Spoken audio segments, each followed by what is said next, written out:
자, 그 다음에 이어서 일단은 우리가 역학 파트를 마무리를 조금 지어야 되니까 뭐 시험 범위 같은 거 안 나왔니 얘기?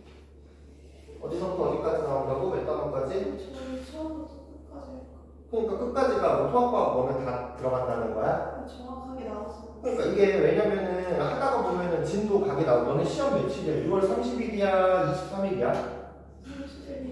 31일부터 30일부터야? 30일부터야? 30일부터면은 뭐 나쁘지 않기도 하고, 그러니까 조금 빨리 보는 23일부터는 조금 촉박하긴 한데 30일부터는 딱 한 달 전이긴 하잖아. 근데 이제 옥점 같은 경우에는 여기에 지금 이렇게 머물러 있을 때가 아니야. 왜냐면 우리 1학기 중간고사 범위도 해야 되잖아. 다시 내려가서.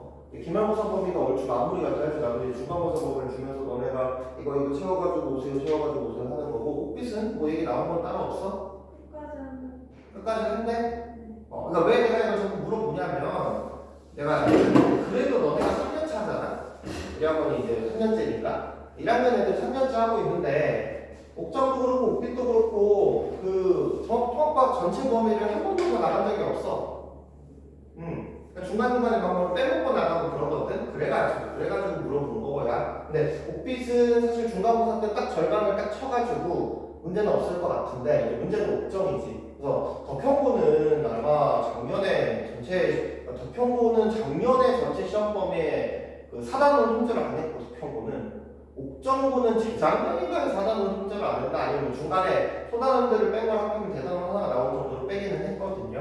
그래서 지금 우리가 진행하는 거, 그러니까 옥빛 기준으로 이야기하면은 지구 시스템, 구성 요소, 상호작용, 그 다음에 직권의 변화에 관해서 했었고, 그 다음에 역학적 시스템, 중력과 역학적 시스템에 대해서 했습니다. 근데 중력과 역학적 시스템은 이야기했다시피 내가 생각할 때 조금 더 중요한 거, 이게 문제를 풀면서 그냥 자연스럽게 습득이 되는 뭐 질량이 어떻고 하는 거, 그것도 이제 물론 뭐 필요하긴 하는데 결국에 우리 속력 속도, 가속도 그래프 해석하는 거 있잖아. 결국 심화 문제를 해결하려면 그 그래프 해석하는 거를 내가 부드럽게 다룰 수 있어야 되는 것 같아.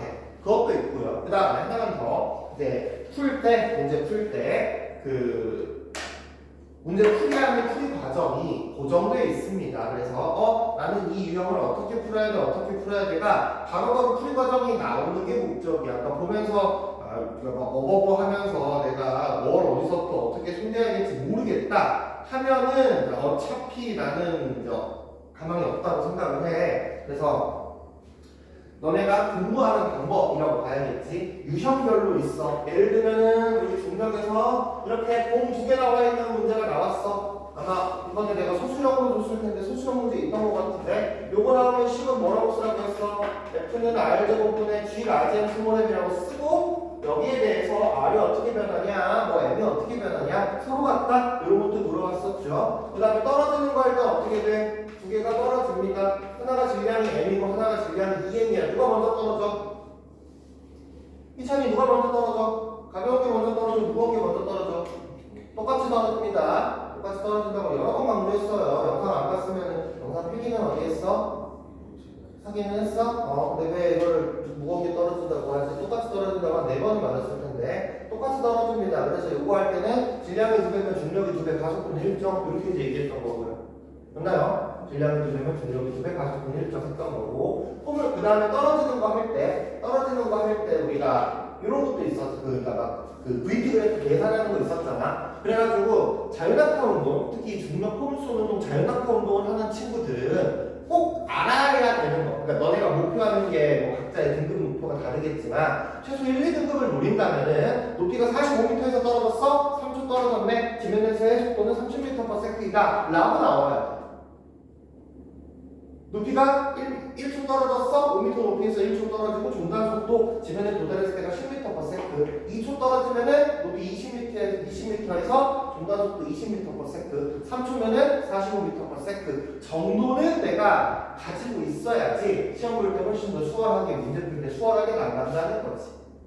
괜찮나요? 그래서 이렇게 중력이 자유낙하 운동이 있었고요. 포물선 운동에는 자유낙하 운동이 하나 얹어지게 된 거야. 연직 방향의 움직임과 수평 방향의 움직임을 우리가 따로 체크합니다. 연직 방향의 움직임과 수평 방향의 움직임을 따로 체크해야 해서 서로가 서로에게 영향을 주지 않습니다. 그래서 연직 방향 움직임 따로, 수평 방향 움직임 따로 해석하는 해석하는 게 되게 중요한 포인트다라고 이야기를 했어요. 자, 그렇게 됐고요. 오늘 들어가게 될 거는 운동량과 충격량이에요. 이 운동량과 충격량은 있잖아. 이 운동량, 충격량의 경우에는 저기 뭐냐 그 물체의 운동을 해석하는 데 있어서 그냥 새로운 방식이라고 보면 될 것 같아. 그러니까 예를 들면 이거야. 어떤 물체가 움직이는데 내가 이걸 앞에서 바라볼 수도 있고 옆에서 바라볼 수도 있잖아. 근데 어느 방향에서 바라보든지 간에 이 물체가 움직인다는 거는 동일하단 말이야. 조건에 따라서 어떤 풀이 방법이 조금 더 유리하냐 불리하냐의 차이인 거거든요. 운동량과 충격량으로 물체의 운동을 해석하는 방법은 이제 주어진 조건에 맞춰서 잘 진행을 해야 되는 거고, 그러니까 이 운동량과 충격량으로 꼭 풀어야 되냐 하면 그거는 아니거든요. 다만 이제 이거를 스스로 판단할 수 있는 경제가 되면 당연히 최상위권이겠죠. 그러니까 너네가 이거를 스스로 이때는 운동량, 충격량을 써야 되냐 안 써야 되냐를 판단하기에는 조금 어렵다고 봐. 그러면은 이제 나오게 되는 패턴을 좀 잘 기억을 해두면 좋긴 합니다. 그래서 새로운 개념, 앞쪽에서는 힘, 그 다음에 뭐 속력, 속도, 뭐 이동거리, 뭐 수평방향, 등속도 운동 이런 거를 가지고 물체의 운동을 해석을 했다면 여기에서는 새로운 개념, 운동량이나 충격량이라는 개념으로 물체의 운동을 해석을 합니다. 운동량은 이거를 교재에 따라서 키라는 기호로 사용하는 경우가 있긴 하는데 나는 그렇게 좋다고 생각하지 않아. 이게 뭐 질량이 m, 속도가 v는 5만 군데 다 나오니까 알아두면 당연히 좋겠지만 운동량은 굳이 뭐 p라는 기호를 몰라도 돼. 그냥 운동량이라고 하고요. 운동량은 m 곱하기 v입니다. 여기서 m과 v에 해당하는 친구가 누구가 될 것이냐. m은요 질량을 의미하고요. v는요 속도를 의미합니다. 여기서 내가 속력이 아니라 속도라고 했어요. 수업 시간에 변이, 그러니까 벡터량과 스칼라량에 대해서 한번 얘기한 적이 있었죠. 그렇죠? 질량 소문자 m은 그러니까 질량이고요. 그 뒤에 있는 v가 속도입니다. 여기서 이야기하는 속도는 화살표를 그렸어. 화살표 방향이 있는 벡터량이라는 거야. 그렇기 때문에 운동량과 충격량에서 조금만 나뉘는 3자리 문제로 들어가잖아. 그러면은 막 또 튀어나오는 유형 같은 거 있거든요. 방향이 중간에 바뀝니다. 그럼 방향이 바뀌면 어떻게 처리해야 되는지 조금 이따가 보면 될 거예요. 그러니까 여기 예시를 한번 들어볼까? 2kg짜리가 3m/s의 속도로 움직이잖아? 그럼 이거의 운동량은 6kg의 m/s라고 쓰면 됩니다. 여기서 단위가 kg/s, 요게 이제 운동량의 단위거든요. 처음 보는 단위가 등장했죠? 그렇죠? 근데 우리 왜 그 앞쪽에 생각해보니까 너네는 이번에 시험 범위에서 앞쪽에 그 단위에 대해서 언급을 했었잖아. 기본량, 유도량에 대해서 언급을 했었잖아. 단위 나오면은 단위를 문자라고 생각을 하고요. 문자처럼 처리하면 됩니다. 그래서 2kg짜리 3m/s, 6kg m/s 이게 물체의 운동량이라는 새로운 정의야. 자, 이 운동량이랑 같이 나오는 게 충격량이라는 거거든요. 충격량인데 이거는 충격력이란 주의를 해야 돼. F 곱하기 T로 정의가 됩니다. F가 힘이고요. 요 힘을 우리가 문제에서 힘이라고 그냥 예쁘게 주면 참 좋겠지만 너네 낚시하겠다 치고 이거를 충격력이라고 줄 겁니다.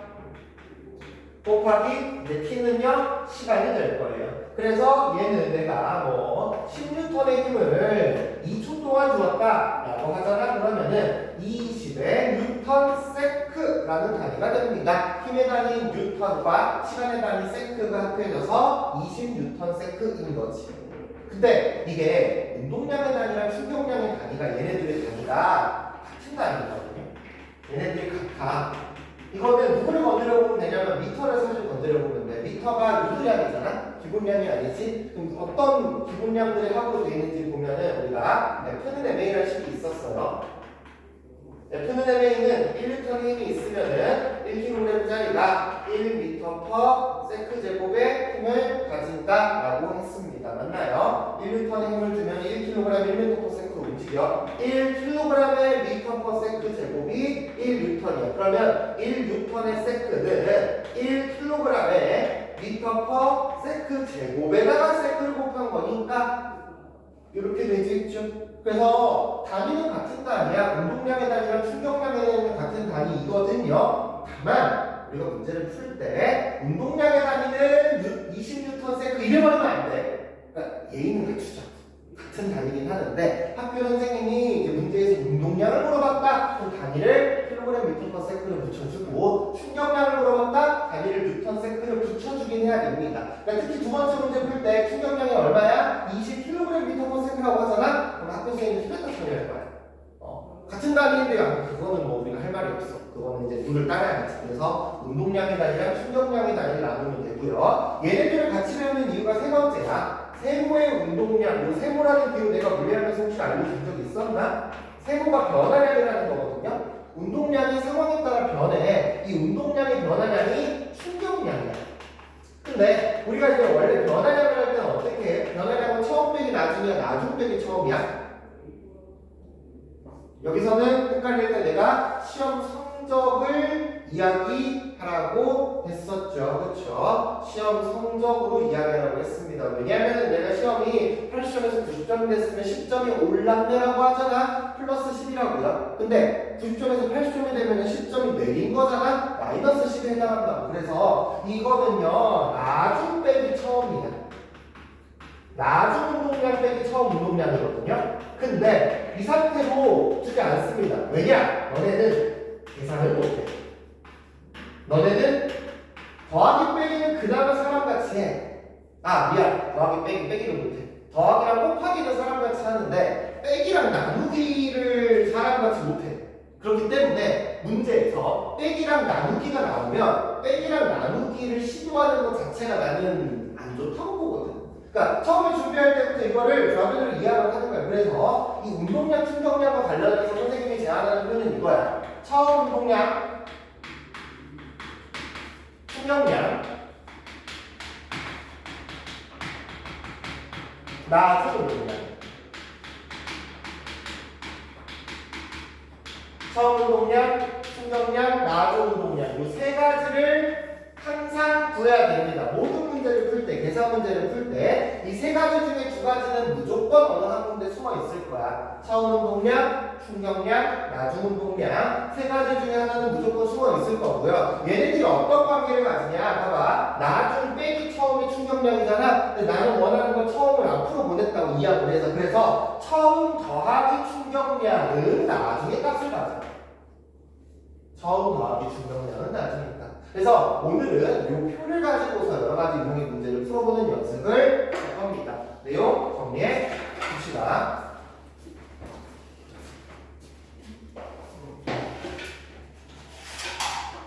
여기 밑에 충전기 좀 보내줄 거야. 정리 포즈 좀 보내줄래?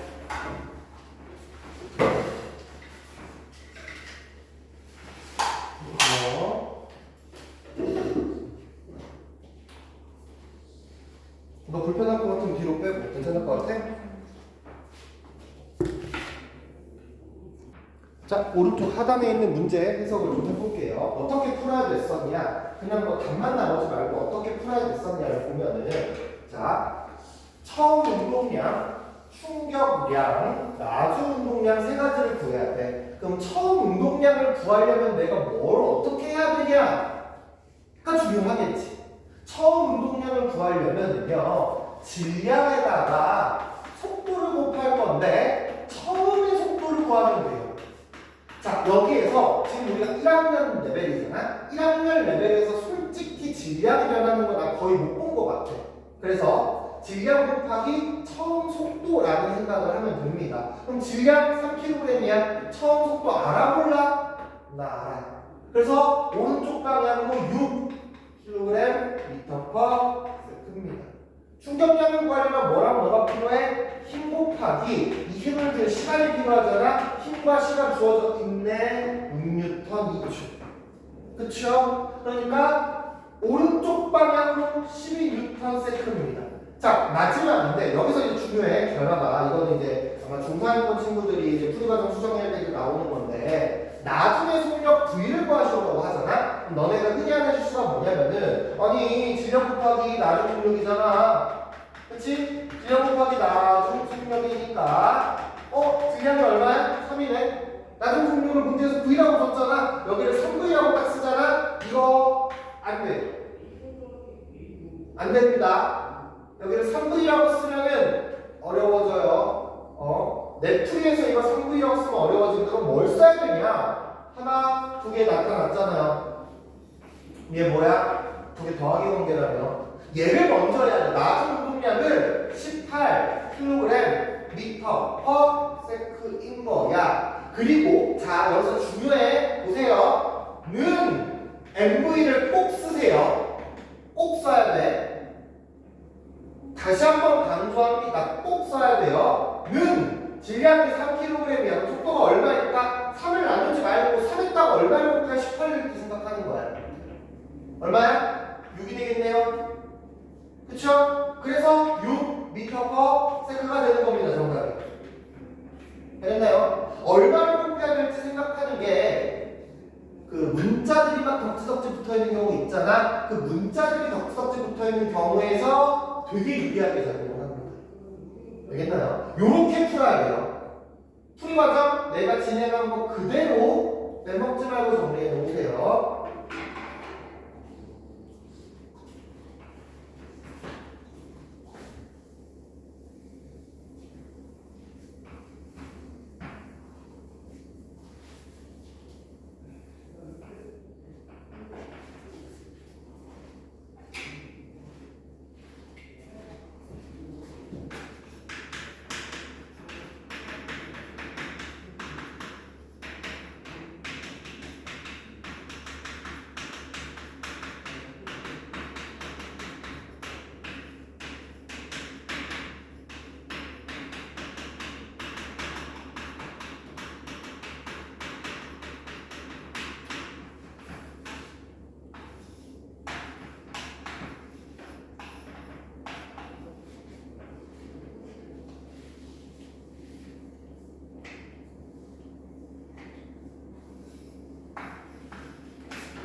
자, 정리됐으면 두 번째 예제 잘 적어놨습니다. 두 번째 예제 적어주십시오. 한번 풀어봅시다. 왼쪽에 있는 거는 우리 오늘 문제 풀 때 계속 활용하려고 보라고 한 거야. 정원 필기 다시 하면 됩니다. 문제만 바로 들어가면 돼.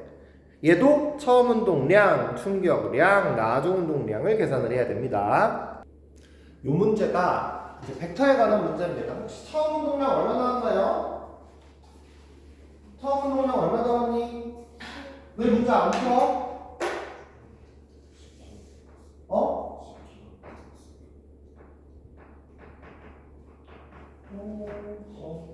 처음 운동량 얼마 나왔어? 이거 500g 그대로 쓰면 안 되죠? 내가 문제 풀 때 뭐라고 했어? 저축nap표에 넣어보라고 하지 않았어? 아까 내가 문제 혹시 풀라고 얘기 안 했니? 문제 쓰기만 하는 거 있어? 저축nap표에 넣어보자고 했잖아. 세 개 중에 두 개는 무조건 있다고 했지. 근데 생각을 해봐 얘들아. 아니 문제에서 충격량을 물어봤잖아. 충격량은 없겠지. 나머지 두 개가 있단 말이야. 처음 운동량 얼마야? 10kg 미터 퍼 세크입니다. 왜? 500g 그대로 쓰면 안 되잖아. 10kg 미터 퍼 세크입니다. 얘는요 나중 운동량은 5kg 미터 퍼 세크거든요. 그래서 이게 자 여기에서 이제 너네가 많이 하는 실수가 그래서 충격량이 뭐야? 라고 하면 5라고 대답을 하거든. 5가 아닙니다. 왜냐면은 여기 운동량은 방향성이 포함된 벡터량이라고 했죠. 그래서 오른쪽 방향으로랑 왼쪽 방향으로를 집어넣어야 돼.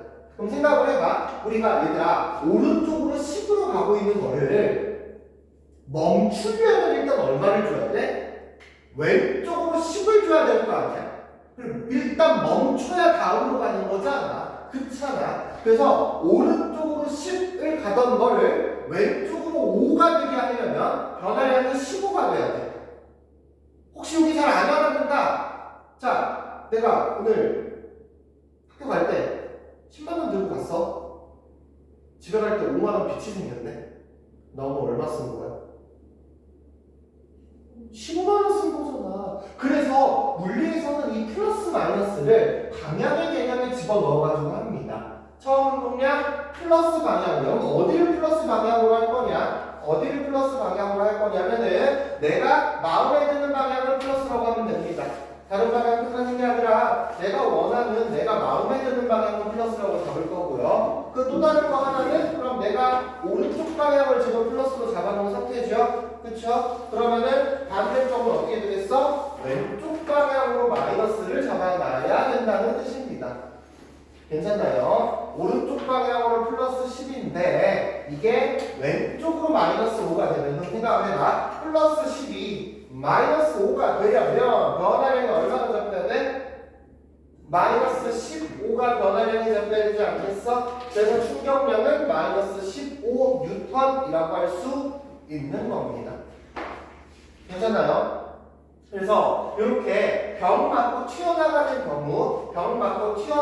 경우에는 우리가 문제를 풀 때 화살표까지 같이 고려해가지고 처리를 해줘야 된다는 겁니다.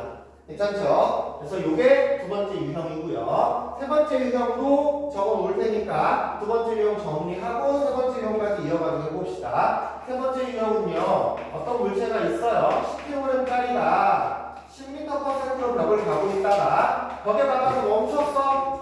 정지했습니다. 여기 문제가 3개야. 1번, 이때마다 충격량을 구하시오고요.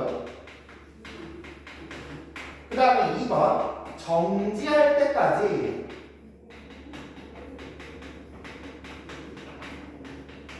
걸린 시간이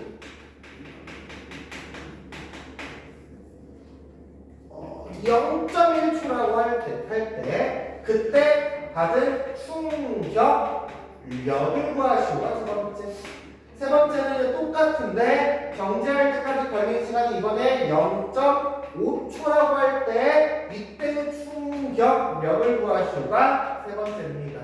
그래서 이것도 마찬가지로 처음 운동량, 충격량, 나중 운동량을 가지고서 먼저 누구를 구하고 충격량을 먼저 구하고 그 다음에 시간 요소를 넣어가지고 충격력을 구하는 식으로 전개하면은 됩니다.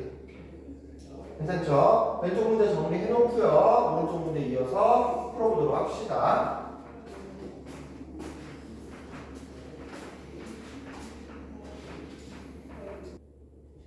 그래서 충격량의 크기는 100이 나옵니다. 처음 운동량 오른쪽 방향으로 100, 나중 운동량 0, 충격량은 왼쪽 방향으로 100Nm. 자, 그럼 2번 문제를 할 때 어떻게 돼야 되냐? 자, 식을 잘 봐야 돼. 이렇게 돼야 돼. 여기에서 토시하면서 바뀌면 안 돼요. 제발. 100N은 FT는 0.1 곱하기 그럼 얼마야? 0.1 했다고 얼마를 곱해야지 100이 돼? 1000이 되겠네? 그래서 1000N이야. 이렇게 충격력 구하는 겁니다. 0.1F라고 쓰면 안 된다고 했어요. 100이 먼저 나와야 돼. 두 번째 줄도 마찬가지야. 100N은 FT 써야 돼. 는 0.5초라고 해도 되지만 여기는 더 좋은 방법이 뭐냐면 T를요 2분의 1초라고 쓰는 거야. 그럼 생각을 해도 얘들아 얼마에다가 2분의 1 곱하면 100이 돼? 200이 되는 거야. 그래서 얘는 200N입니다.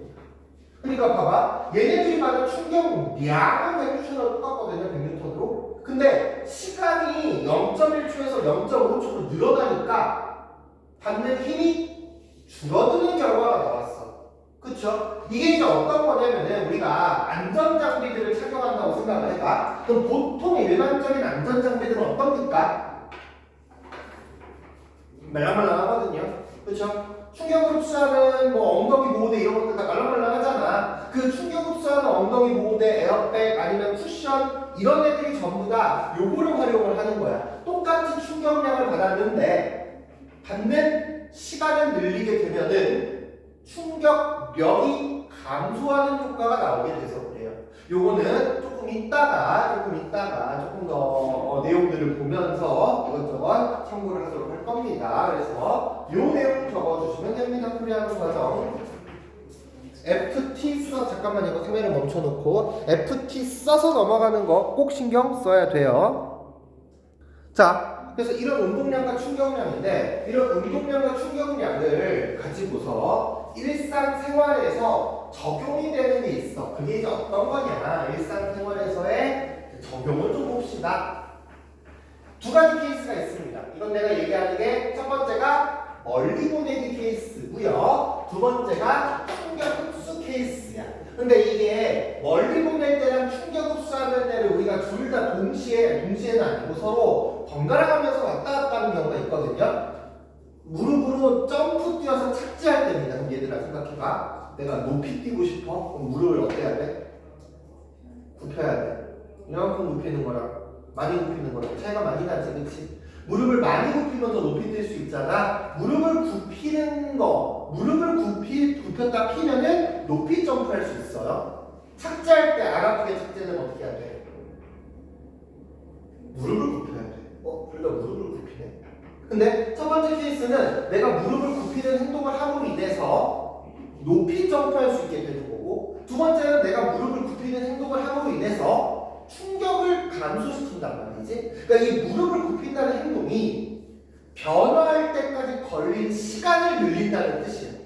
야구를 잡을 때도 내가 뭐냐면 피구 같은 거, 여자 학생들 피구 같은 거 할 거 아니야? 그냥 이렇게 잡으려면 공 튕겨 나가잖아. 잡을 때 이렇게 잡아야 돼. 좀 더 잘 잡힐 거 아니야? 그런 것처럼 야구도 글러브로 잡을 때 그냥 이렇게 잡으면 안 되고요. 잡을 때 손을 뒤로 빼면서 잡아야지 더 아프거든? 그런 것처럼 무릎을 굽혔다 피는 행동은 걸리는 시간을 늘리는 거야. 근데 똑같이 시간을 늘리는데 그에 따른 결과물이 다르게 들어와. 그래서 이거를 문제 풀 때마다 이것저것 해석하려고 하면 너무 헷갈리거든. 원래 시험 볼 때 제일 헷갈리는 게 둘 중에 하나잖아. 그래서 가장 명확하게 하기 위해서 제일 좋은 방법은 먼저 결과부터 보는 거야. 목적을 생각을 하는 거야. 내가 이 행동을 함으로 인해서 어떠한 이점이 있는 건가? 점프할 때 무릎을 팍 굽혔다 피면은 어떻게 돼? 멀리 보내 충격 흡수야. 점프할 때 굽혔다 피면 목적이 뭔 것 같아? 멀리 보내는 목적이겠죠. 착지할 때 굽혔다 피는 거는 멀리 보내려는 거야? 아니잖아. 충격 흡수잖아. 내가 친구를 발로 밀 때 굽혔다 피면은 목적이 뭐야 얘는? 그러니까 멀리 보내는 거랑 충격 흡수야. 둘 중에 하나만 몰라야 된다니까? 멀리 보내는 거잖아. 멀리 보내는 거. 그러니까 이거랑 비슷하게 용철 같은 것도 용철가 좀 튕겨내는 건 멀리 보내는 거고 자막 오는 건 충격 흡수하는 거잖아. 둘 다 같은 맥락을 하는 거지. 그래서 내가 지금 생각하는 게 멀리 보내기인지 충격 흡수인지를 생각을 하라고 했어. 그래서 첫 번째 멀리 보내기 케이스입니다. 봤을 때 멀리 보내기 케이스라고 판단이 되면은 요 아이디어들이 떠올라야 돼. 멀리 보내려면 근데 기본적으로 생각을 해봐. 세게 던져야 돼? 약하게 던져야 돼? 세게 던져야 될 거 아니야. 그래서 힘은 고려 대상이 아닙니다. 힘은 일정이거든요. 근데 이 일정하다는 게 왜 일정하다고 하는 거냐? 힘은 이미 내가 낼 수 있는 최대한을 낸다고 가정하는 거야. 그러니까 더 이상 힘을 세게 줘서 더 멀리 보낼 수는 없어. 근데 이 상태에서 시간을 늘리잖아. 그러면 힘 곱하기 시간은 충격량이 증가하는 거야. 그럼 봐봐. 처음 운동량, 처음 운동량, 충격량, 나중동량이 척충락표에서 보통은 멈춰있으니까 처음 운동량이 0이죠. 충격량이 증가하면 누가 증가해? 나중동량이 증가하는 결과가 된다고요. 질량은 그대로인데 운동량이 2배가 된다는 거는 처음에 날아갈 때 속도가 2배로 날아간다는 걸 얘기해. 그래서 이걸 활용하는 게 집에서 혹시 아버지 골프 치시니? 안 치셔? 얘는 치셔? 집에서 뭐해 아빠가 그날? 그러니까 지금 나도 집에 내려가면 아빠가 골프 맨날 그 골프 TV 맨날 보면은 그 무슨 프로들 나와가지고 스크린 골프에서 이제 막 손이 막 이렇게 하는 거 막 이것만 맨날 하고 있단 말이지. 근데 거기서도 멀리 보내려는 포인트가 여기서 이제 해가지고 툭 치고 멈춰야 돼? 끝까지 보내라고 얘기를 하잖아. 그렇잖아. 이 행동을 하는 이유가 뭐냐면은 내가 이거를 통해서 공과 그 골프채가 닿는 면적 시간이 1초에서 1.2초가 되잖아? 그럼 속도가 1.2배가 된다는 뜻이야. 그래서 조금이라도 늘릴 수 있는 한 최대한 늘리는 게 당연하게도 매우 유리하다 이런 느낌입니다. 요거를 응용하기 위해서 우리가 야구 배트 가지고 야구 배트도 칠 때 가까이 잡는 거 말고 멀리 잡아가지고 크게 휘둘러서 여기서 끝이 아니라 끝까지 돌리는 거. 그래서 골프랑 야구랑 비슷하거든요. 그래가지고 그 야구 선수 은퇴하고 골프 선수 하는 분들 몇 명 있거든. 그렇지 않든지 아니면은 우리 그 여기가 보통 문제가 나오는 게 그 독침 입으로 부는 거 하는데 대롱이 짧은 거랑 긴 거랑 어디 더 멀리 나가가? 긴 게 더 멀리 나가가. 이게 어떤 상황이냐? 대롱은 그랬다 지금까지 대롱이 이만하고 요만해. 그러면은 여기부터 내가 쏘잖아. 그러면은 여기 나가는 동안에 바람을 다 부는 거야. 여기도 나가는 동안에 바람을 부는 거지. 그러니까 대롱이 길면은 더 오랜 시간 동안 힘을 받아서 더 빠른 속도로 날아갈 수 있다는 겁니다. 독침. 그러니까 이런 것들이 누구? 멀리 보내기 케이스가 돼요. 그래서 내가 무릎을 굽혔다 피는 것도 마찬가지야. 높이 점프하는 거. 높이 점프하려면 힘은 이미 일정한데 시간을 늘려서 내가 그러면 점프할 때 처음에 튀어오르는 속도가 증가할 거 아니야? 처음에도 빠른 속도로 출발하면서 높이 올라갈 수 있을 거잖아. 당연하게도 그런 관점에서 보는 겁니다. 얘가 멀리 보내기. 이 멀리 보내기랑 대비되는 게 충격 흡수예요. 이 충격 흡수는요. 쿠션들, 폭신폭신한 것들 이런 것들이 충격 흡수라고 하면 되는데 충격 흡수 케이스는 이거는 먼저 그 코멘트 정리하고 할게. 충격량이 일정한데 시간이 증가하면은 그러면 그러니까 힘 곱하기 시간이 충격량이잖아. 그치? 힘 곱하기 시간이 충격량인데 충격량이 일정한데 시간이 증가하면 충격량은 떨어지게 될 거 아니야? 요 과정입니다. 그럼 요게 이제 어떤 거냐? 자, 우리가 항상 계란을 떨구는데 하나는 계란이 매트리스에 떨어지고 하나는 계란이 그냥 바닥에 떨어져. 매트리스는 깨져 안 깨져? 안 깨지고요. 방석이나 이런 데 떨어지면 안 깨질 거잖아. 그냥 바닥에 떨어지면은 깨지겠죠. 그 상황을 상상을 해볼 거야. 근데 내가 계란을 좀 높이서 떨굴래. 계란의 질량이 50g짜리 계란이야. 50g짜리 계란을 떨구는데 어디에서 떨구냐? 높이 20m 지점에서 떨굴 겁니다. 근데 얘는 그냥 아스팔트고요. 여기는 방석이 있어. 얘 깨져 안 깨져? 깨져.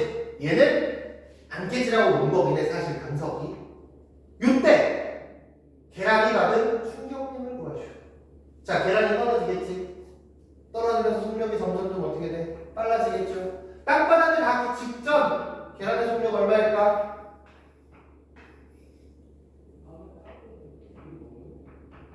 20m/s. 오늘 우리 수업 시간 처음 시작할 때 얘기했죠. 자연학과 운동에서 높이 20m면 중력가속도 9.8이면 그 정도는 9.8이었으면 높이를 19.6로 줬을 거야. 20m에서 자연학과 운동을 하잖아. 2초 동안 떨어지게 되고요. 그러니까 중단 속력 땅바닥에 도달하기 직전의 속도는 20m/s예요. 그래서 50g짜리 질량으로 0.05kg으로 딱 바꿔줘야겠죠. 0.05kg짜리가 20m/s의 속도로 움직여. 자, 옆에 있는 달걀은요. 더 빨리 떨어지나요? 느리게 떨어지나요? 똑같이 떨어지나요?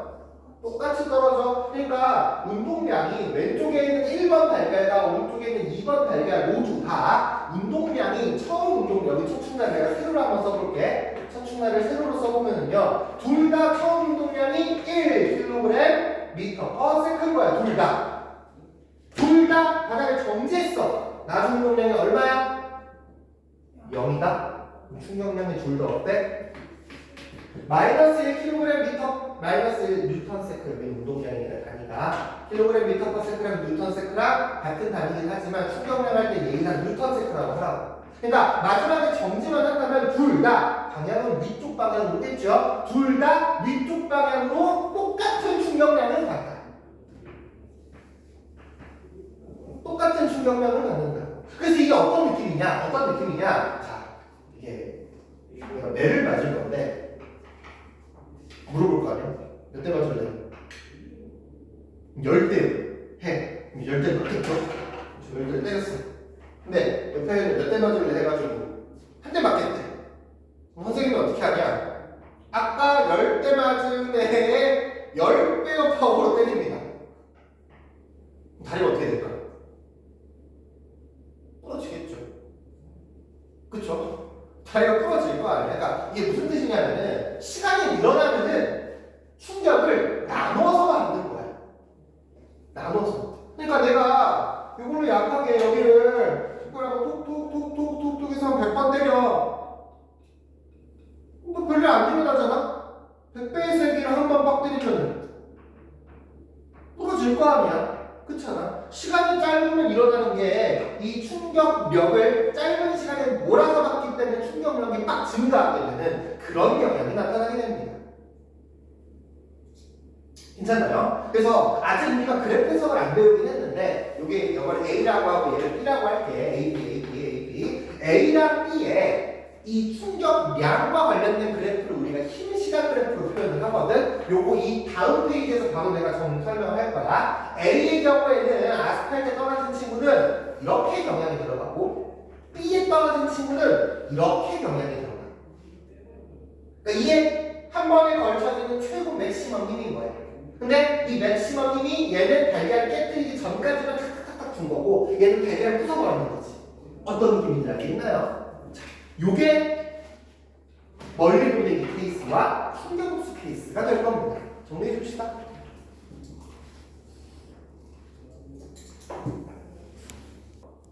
자, 그 다음 토픽. 멀리 보내기 충격흡수에서 이제 조금씩 심화로 들어갑니다. 네. 운동량 충격량을 할 때 자료를 아까 우리가 표를 그렸잖아. 순순히 그냥 너 운동량 계산할 수 있게 줄게, 충격량 계산할 수 있게 줄게 이렇게 주는 게 아니라 이제 자료를 숨기기 시작합니다. 그 자료를 어디에 숨길 것이냐? 그래프 속에다가 숨깁니다. 그러니까 지금 계속 그 운동량 충격량도 그렇고 중력도 그렇고 너네들이 어려워하는 단어들인 거잖아 공통적으로. 그러니까 나는 여기가 모르겠어. 뭐 내가 수업하는 방식이 잘못될 수 있긴 하는데 기본적으로 내가 수업하는 방식대로 문제 풀면 나는 너네들한테 지식을 전달하는 것도 맞긴 하는데 문제를 풀기 위한 최적의 방법을 제안을 하는 거거든. 그러니까 우리한테 배우는 거를 문제에서 어떻게 적용할지 한번 좀 고민을 해봐봐. 얘는 그래프가 나올 때야. 그래프에서.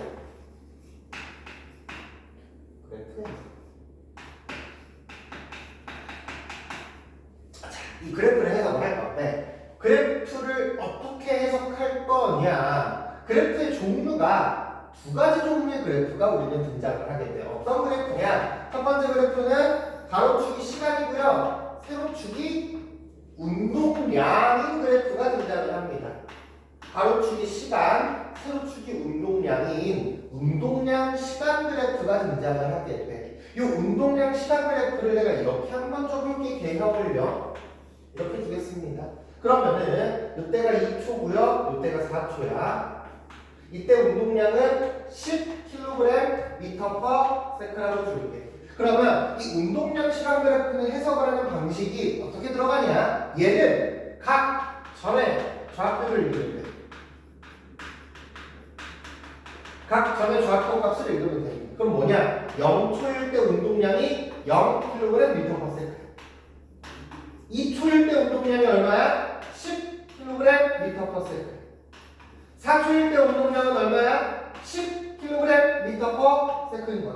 그러면 처음 운동량, 충격량, 나중 운동량, 첫 충날을 걸어볼 수 있겠죠? 그쵸? 처음 운동량, 충격량, 나중 운동량에서 처음 운동량과 충격량 0초일 때 운동량이 0, 2초일 때 운동량이 2니까 0에서 2초까지 충격량은 10. 2초일 때 운동량이 10, 4초일 때 운동량이 10이니까 2초에서 4초까지 운동량의 변화량, 충격량은 없어요. 얘는 속도가 그대로 있는 거야. 힘이 없는 케이스거든요. 0에서 4초까지도 충격량은 10 이렇게 들어간다고요. 알겠나요? 이게 운동량 그래프 해석하는 거. 두 번째 그래프는 어떤 거냐? 가로축은 똑같이 시간인데 세로축이 힘이 나오는 거였어요. 힘 시간 그래프입니다. 힘 시간 그래프인데 이거는 사실 근데 여기뿐만이 아니라 그 물리에서 나오는 모든 그래프에 다 적용돼. 그래프의 세로축의 요인과 그래프의 가로축의 요인을 곱한 게 그래프의 밑넓이 요소에 들어갑니다. 그래서 힘과 시간을 곱하면 뭐가 됐어? 충격량이 됐어.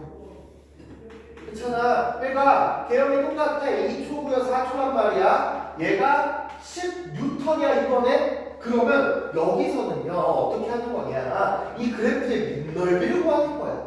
그래서 0에서 2초까지 받은 충격량이 얼마냐면 10N라는 뜻이에요. 2에서 4초까지 받은 충격량이 얼마다?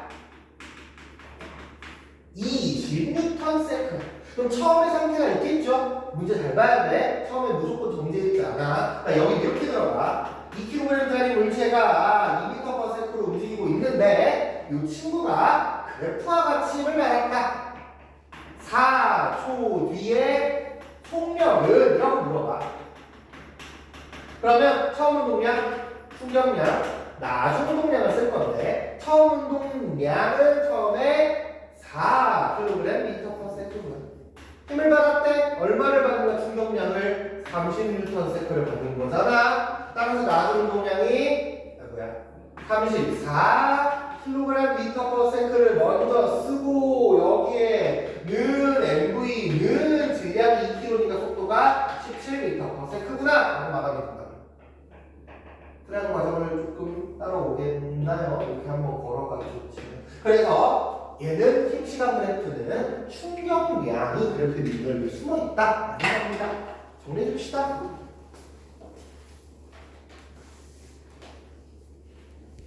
자, 그래서 이제 마지막 남아있는 토픽을 고난도 토픽, 고난도 유형들을 정리를 할 건데 첫 번째 케이스는 이 케이스입니다. 자, 질량이 2kg짜리 물체가 오른쪽 방향으로 3m/s로 가고 있다. 여기에 이제 A가 있고 B가 있어요. 여기에 B는요, 여기에 가만히 B는 질량이 1kg인데 1kg짜리 B는 여기에 가만히 정지해 있네. 그리고 나서 끝나고 봤더니 A는 2kg짜리 A는요 얼마인지 모르지만 v/m의 속도로 진행을 하고요. B가 뒤에서 누가 때려 박았잖아. 그러니까 사실 그림으로 따지면 이 친구가 어디로 가야겠어? 이 친구가 A가 여기 2kg짜리 A가 여기 있고 여기 있는 A는 v/m 이동을 하는 거고 앞쪽에 있는 B가 1kg짜리 B가 4m/s의 속도로 가는데 이때 V를 구하시오.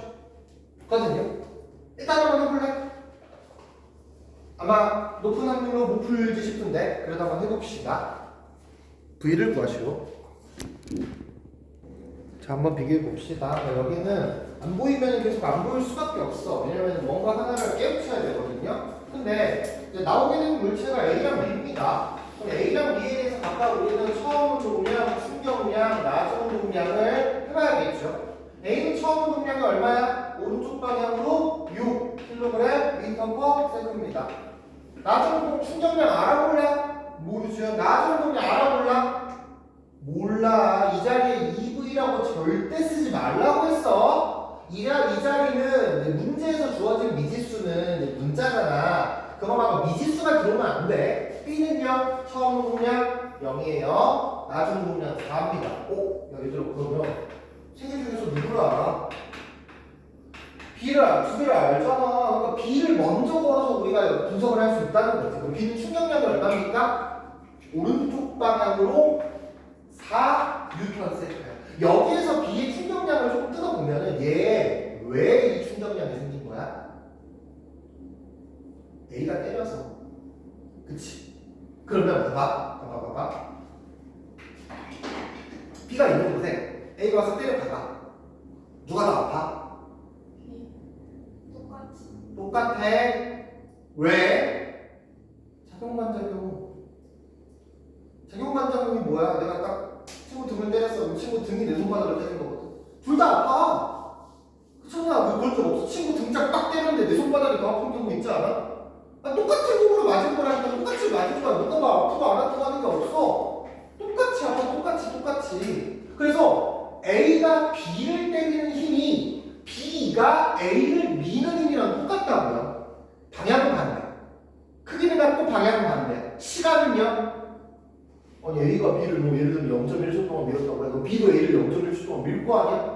그렇잖아. 그러니까 여기를 통해서 뭐가 얻어지냐면은 얘가 얻어지는 거야. A가 왼쪽 방향으로 4Nm 충격량이고요. 따라서 A는 오른쪽 방향으로 2kg/m/s인 거지. 는 얘가 속력이 1m/s 이렇게 만들어. 항상 MV 거는 습관을 하세요. MVFT 거는 습관을 안 하면 힘듭니다. 항상 하셔야 됩니다. 요렇게 푸는 게 1학년 레벨. 아직 안 끝나서 설명이. 자, 요거는요. 풀이 과정은 내가 새로운 풀이 과정을 뜯어온 게 아니잖아. 원래 있던 애들을 통해서 어떻게 유추해서 한 거지. 요게 1학년 레벨인데, 자, 이렇게 두 가지 물체가 충돌이 일어나는 경우에 한해서 아직 쓰지 말라고 했잖아. 일단 설명을 좀 더 할게요. 두 가지 물체가 충돌이 일어나는 경우에 한해서 사용할 수 있는 게 어떤 거냐? 운동량 보존 법칙이라는 게 있습니다. 무슨 뜻일까?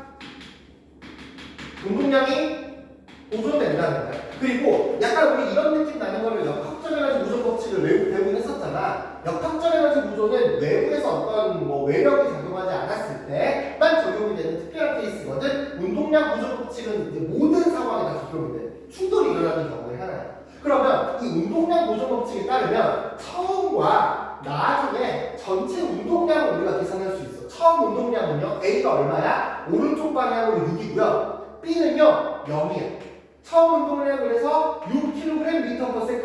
다만 운동량의 벡터량이니까 만약에 B가 왼쪽으로 가고 있다면 B의 운동량은 마이너스가 붙었겠죠? 그건 구분 감안해줘야 돼. 나중 운동량은요, B가 오른쪽으로 4야. 전체가 6kg/m야 된다면 그럼 A가 얼마가 돼줘야 돼? A가 2만 돼줘야 되는 거 아니야? 이렇게 보는 게 운동량 보존 법칙이야. 그래서 두 가지 물체가 충돌이 일어나는 경우에 한해서 운동량 보존 법칙을 적용하면은 문제가 굉장히 쉽게 풀리는 게 있다라는 거지. 알겠나요? 그래서 요게 마지막 토픽이 될 겁니다. 그러니까 다른 점에 해도 상관은 없는데 운동량 보존 법칙을 알아둬서 손해는 없거든. 이게 항상 시험을 볼 때는 어떤 상황이 닥칠지 모르니까 가장 내가 쓸 수 있는 최고의 풀이를 준비해가는 게 맞아. 그래서 얘네가 뭐 3학년 예지를 하면서 막 되게 신기한 풀이 막 나와. 킬러 문제도 풀면서 어떻게 풀지 하는데 애들이랑 그 얘기하거든. 어차피 너 시험장에서 이 풀이 못 쓰면은 어차피 타이머가 돼서 1등급 어차피 안 나오니까 이 풀이를 하기는 해야 된다. 이 얘기를 자꾸 한단 말이야. 그래서 운동량 보존도 내가 준비를 해놔야 되는 주제 중에 하나가 될 겁니다. 여기까지 하면은 운동량, 충격량, 이론 수업이 종료가 될 거예요. 정리하고요. 잠깐 쉬었다가 요거 관련해서 문제 풀고 갈 거고요. 얘는 저거 문제 그 중력 풀어 본 거 같은데 그거 질문 좀 받게.